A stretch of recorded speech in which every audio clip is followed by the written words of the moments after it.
Sekretaris Jenderal Perserikatan Bangsa-Bangsa Antonio Guterres menggambarkan kondisi di Gaza sebagai situasi yang mengerikan dan belum pernah terlihat sebelumnya.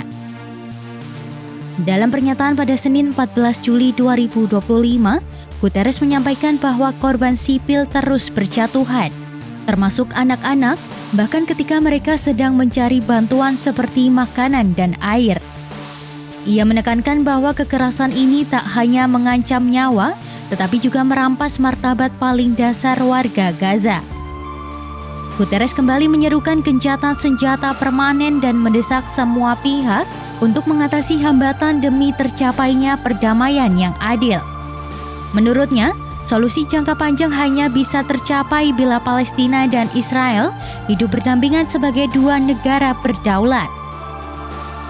PBB juga mengecam keras serangan yang menewaskan perempuan dan anak-anak, menyebutnya sebagai kekejaman yang melanggar hukum internasional.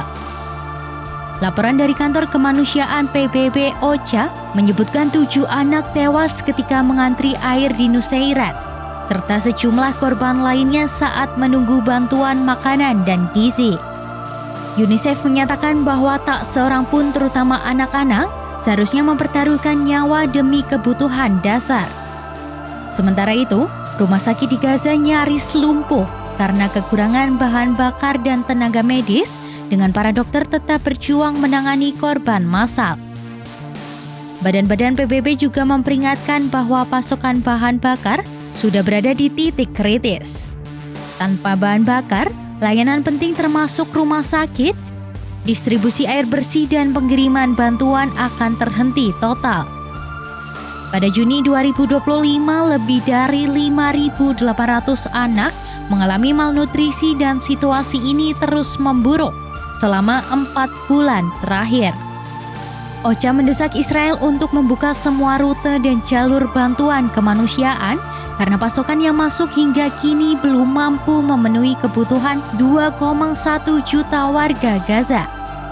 Di saat yang sama, lebih dari 86% wilayah Gaza berada di bawah perintah evakuasi militer Israel. Sementara itu, kekerasan juga terus meningkat di tepi barat.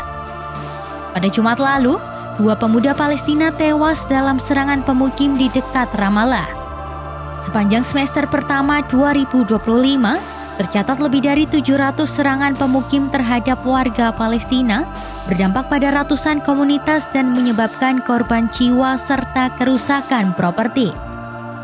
Guterres menegaskan bahwa penderitaan rakyat Palestina tak boleh dinormalisasi dan harus menjadi perhatian dunia internasional.